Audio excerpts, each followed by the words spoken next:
Bonjour les amis, je suis ravi de vous retrouver. Nous sommes le samedi, donc le 12 octobre 2024. Je viens de publier sur ma page Facebook justement l'article Les effets du soleil lors de ces tempêtes de soleil répétitifs qui démarrent depuis 2023 et en particulier 2024 et son apogée est prévu en 2025, donc a priori vers au mois de juillet. A-t-elle de vraies conséquences? Eh bien oui, c'est confirmé à chaque fort cycle, il y a des tensions. Bah, c'est normal. Action-réaction. Nous sommes, même nous, êtres humains, on a un champ magnétique, qu'on le veuille ou pas. Il suffit de vous renseigner sur Internet, vous trouverez ces informations. C'est vrai qu'à nos jours, il y a énormément de fake news. Est-ce que c'est vrai ou faux? C'est compliqué aujourd'hui de pouvoir avoir des vraies informations fondées. Alors moi, j'ai fait ma petite enquête, puis avec ma relation des collaborateurs de Météo France et donc des observateurs de phénomènes astres célestes et tout, eh bien, on arrive tranquillement à une enquête qui nous a amené aujourd'hui sur les effets des tempêtes solaires, sur les effets humains. On a constaté lors des fortes activités du Soleil avec des taches énormes et des tempêtes solaires qui élargissent sur notre champ magnétique, le malmène, eh bien, joue énormément sur l'aspect humain, impacte le cerveau, impacte notre champ magnétique aussi, et produit une sorte d'explosion agressive. Et c'est pas anodin, on le voit cette année, et c'est vraiment fou parce qu'on le voit depuis 2023, les tensions même, qui ne cessent de croître sur notre planète. Mais est-ce que ça ne s'arrête qu'à là? Eh bien non, on sait même que ça a des effets sur le cœur, sur l'activité cardiaque des gens. Beaucoup d'activités, beaucoup de personnes qui finissent en urgence en clinique, en hôpital à cause des défaillances cardiaques et malheureusement des crises cardiaques qui font des décès en rapport de ces événements. Donc on voyait les conséquences action-réaction, tout est connecté et là on a une preuve véridique. Alors est-ce que cette affaire va-t-elle s'arrêter que sur les humains? Comment réagit-elle, cette Terre qui est bombardée de particules solaires? On sait que les phénomènes orageux sont une sorte de comment on appelle, ils résorbent, en fait, ils rééquilibrent les supercharges bombardées négativement par le Soleil parce que la planète, elle a son champ magnétique.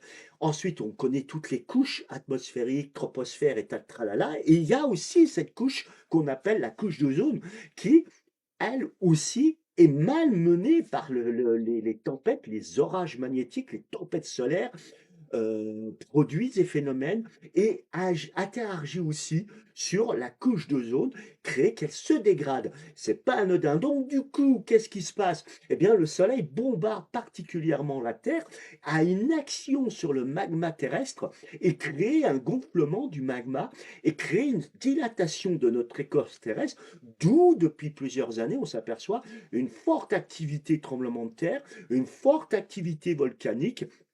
Est-ce que ceci va croître?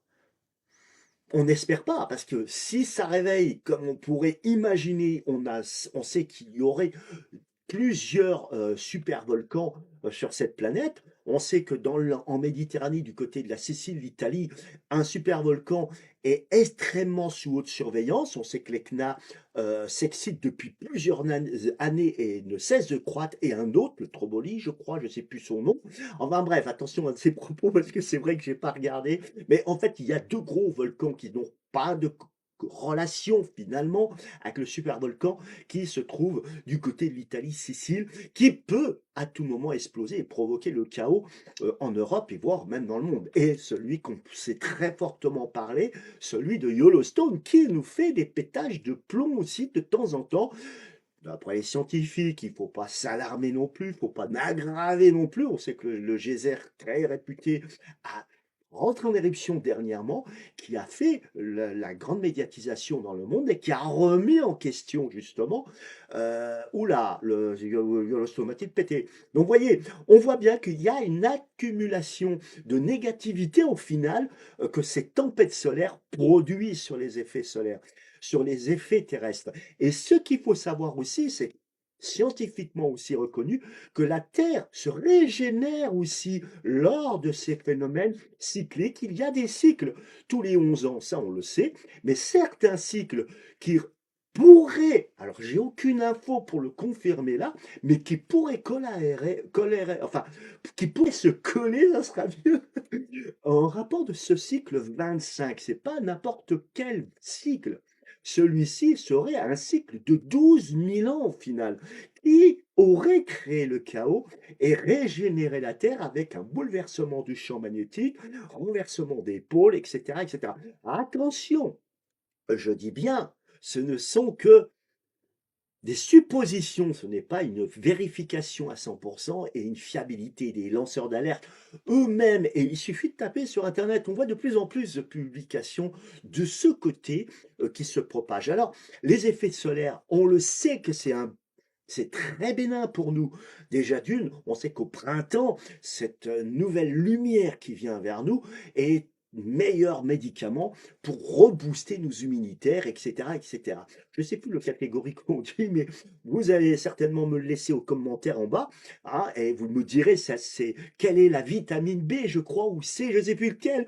Tiens, vous marquez hein, dessous, et puis en même temps, hein, allez-y, hein, mettez les j'aime, et en particulier, abonnez-vous à ma page, ça sera super cool.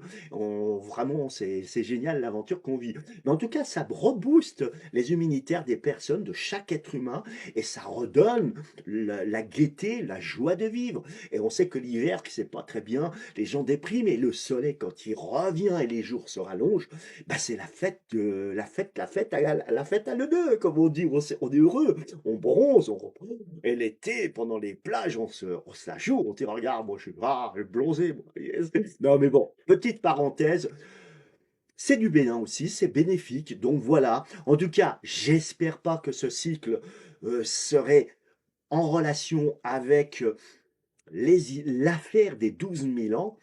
J'espère pas, c'est très compliqué, mais quoi qu'il arrive, on voit bien que les événements climatiques et terrestres ne cessent de croître depuis une paire d'années. Donc est-ce que tout ça a une relation? Si les scientifiques disent que les guerres aussi ont lieu lors des pics des solaires, on est en plein dedans actuellement avec des crises mondiales qui se produisent, qu'on sait très bien lesquelles, de gros conflits. Et il y en a d'autres hein, qui ne sont pas médiatisés, mais les gros noyaux importants sont en étude. Et la crise géopolitique, géoéconomique, où on est à deux doigts d'avoir une crise économique mondiale.